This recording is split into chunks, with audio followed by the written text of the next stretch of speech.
అసెండెక్స్ పేరిట భారత్ ఆస్ట్రేలియా నౌకాదళాల సంయుక్త విన్యాసాలను ఇరు దేశాలు ప్రతిష్టాత్మకంగా నిర్వహిస్తున్నాయి. ఈ నెల మొదటి వారం నుంచి 3 దశల్లో జరుగుతున్న ఈ విన్యాసాలు ఇరు దేశాల నౌకాదళాల మధ్య పరస్పర సహకారానికి ప్రతీకగా నిలుస్తున్నాయి.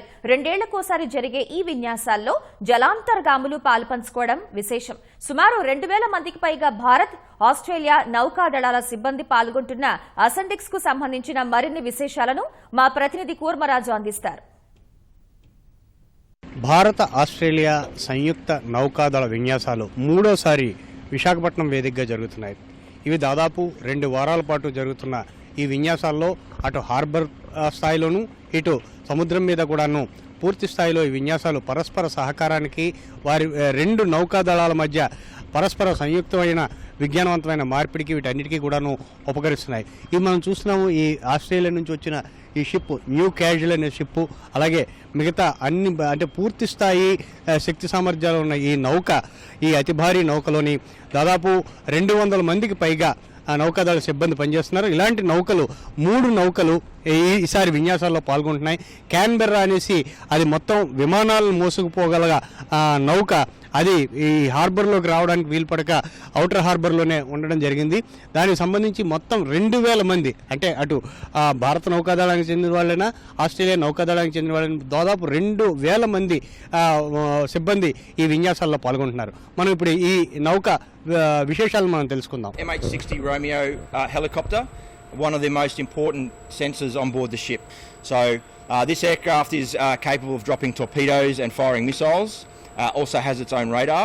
You're now looking at 2 of the main weapon systems on board this ship. So we can do anti-submarine warfare, anti-air warfare and anti-surface warfare. The ship beside you is designed for anti-air warfare. Okay, so the 5-inch gun and the harpoon weapon system are the systems that you can see on the front of this ship at the moment. నౌకాదళాల మధ్య సంయుక్త విన్యాసాలకు సంబంధించి మూడోసారి జరుగుతున్న ఈ విన్యాసాలు, దీని ప్రత్యేకతలు ఏంటంటే captain రాజు గారు మనతో ఉన్నారు. రాజు గారు, దీనికి సంబంధించి ఈ విన్యాసాల తాలూకా ప్రాధాన్యత?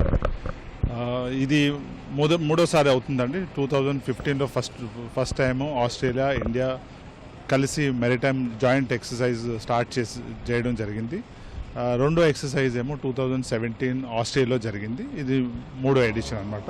ఈ 3వ ఎడిషన్కి ఫస్ట్ రెండింటికి ప్రాముఖ్యత తేడా ఏంటంటే